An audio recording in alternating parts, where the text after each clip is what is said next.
To other news now, tensions in the Horn of Africa have escalated since Ethiopia signed a maritime deal with the breakaway region of Somaliland earlier this year. The agreement gives landlocked Ethiopia access to the sea in exchange for Addis Ababa recognizing Somaliland's independence. The deal has angered Somalia. Well, joining me live here in the studio is the President of the Federal Republic of Somalia, Hassan Sheikh Mohamud. Thank you very much for being with us, sir. We have plenty of questions for you. Starting with this one. You've called Ethiopia an enemy. You have recalled your ambassador in Ethiopia. You have ruled out mediation with Addis unless they pull the plug on this deal. So how do you expect this crisis to be resolved then? Well, first of all, thank you for having me here. And then it was not Somalia who created this problem.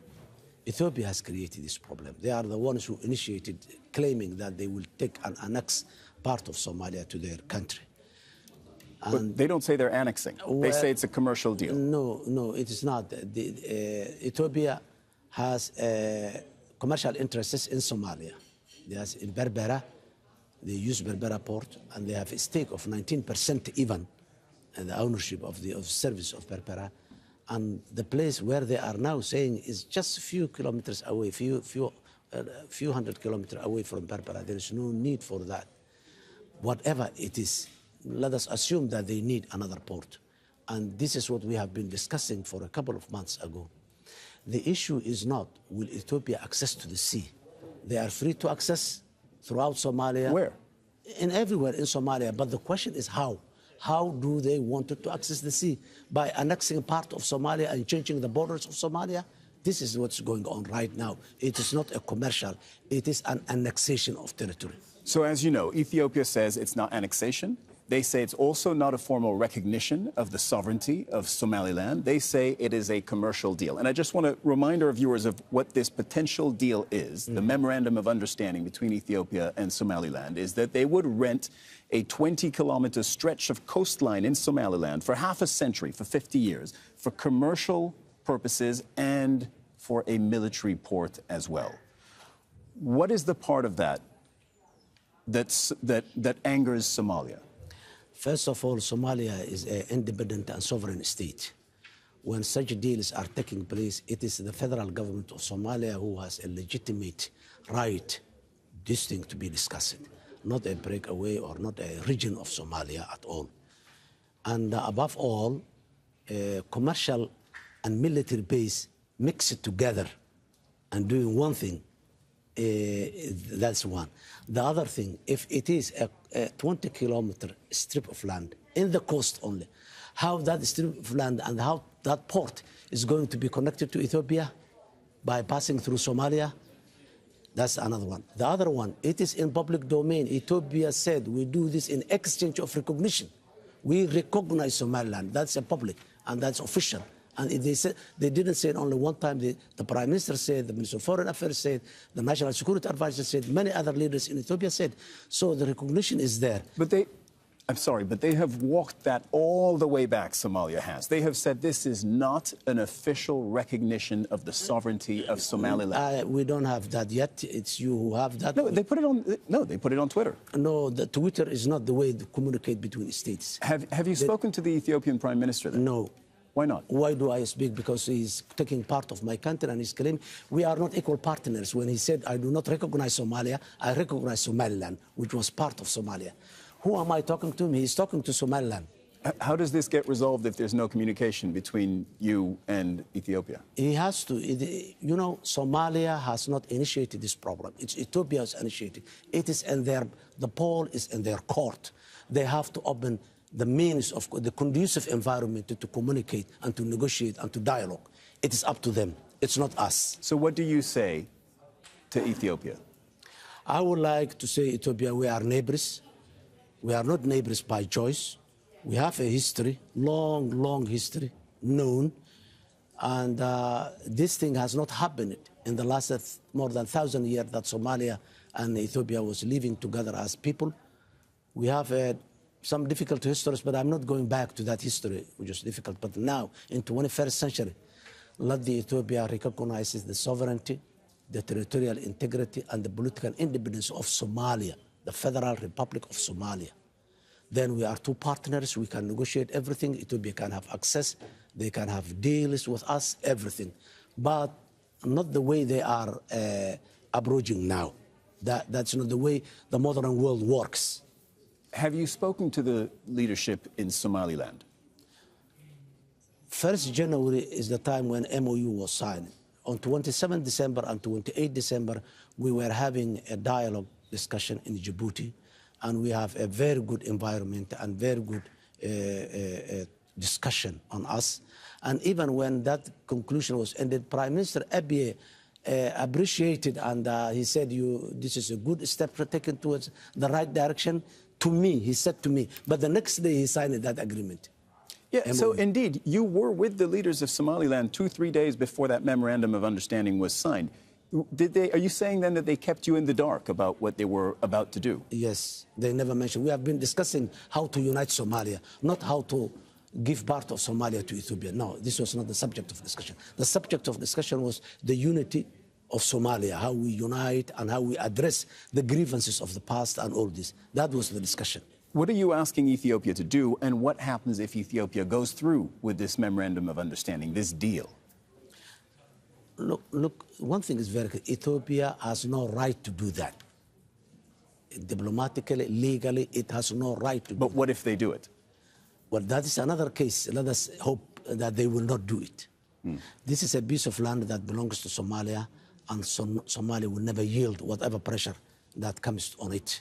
We will keep claiming our territory, and we will take it back, whatever it is. So far, Ethiopians, they didn't come into Somalia yet, and we hope that they will not. If they come in, then that will be a problem at a different level.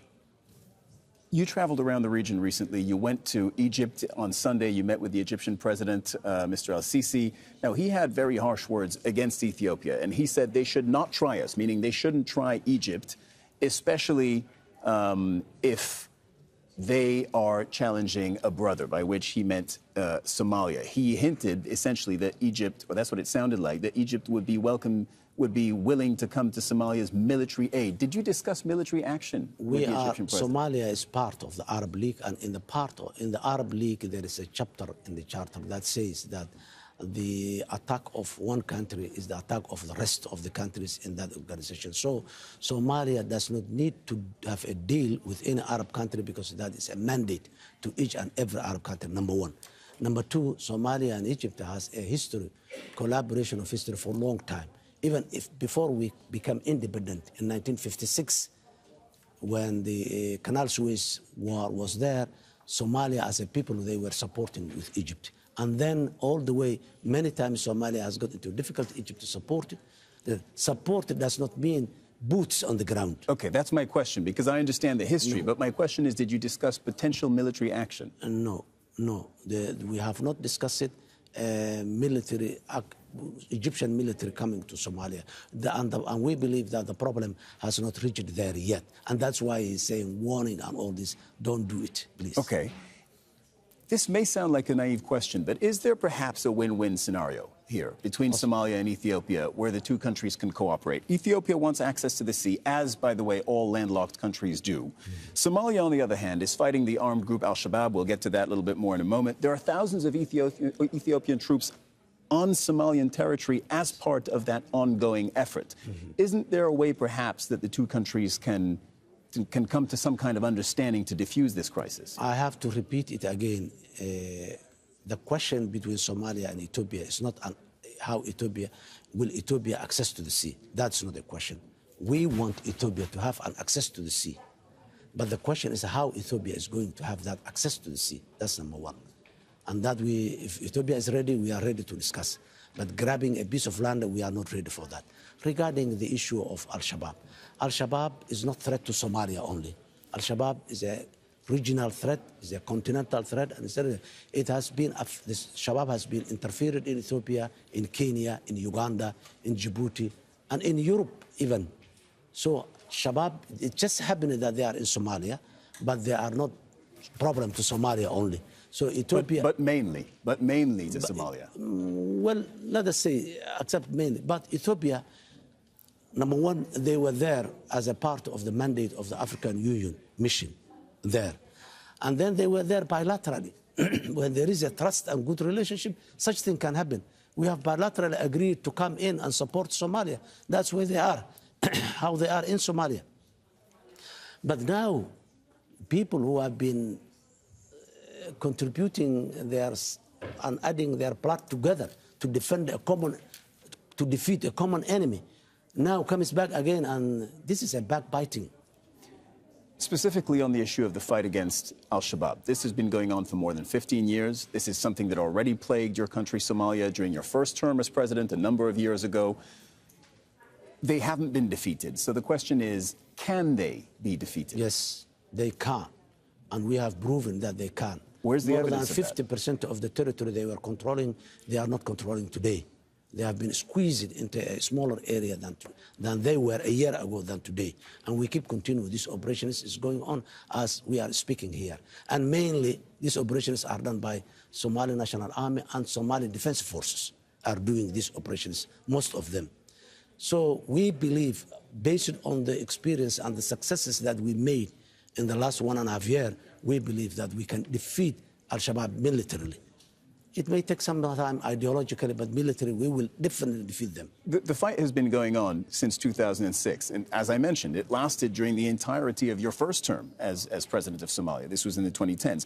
Is there a point where you would consider negotiations with al-Shabaab instead of a military defeat? When they are ready, we are ready, but they are not ready. They don't believe a Somali state. Have you tried? No, they don't. This is a public domain. They don't believe a Somali state. So how do I negotiate with someone who basically does not believe a state in Somalia? This is a problem. The real problem is this. These people, they have a global agenda. They don't have a local agenda. This is not Taliban, who has a local agenda in Afghanistan. These people, they don't have local agenda. This is Al-Qaeda. They have a global agenda. How do I negotiate with the problems of Muslim problems that exist in Europe or in somewhere else? This is, for us, it's our local. The President of the Federal Republic of Somalia, Hassan Sheikh Mohamud, thank you so much for joining us here on the studio. Thank you very much. Thank you.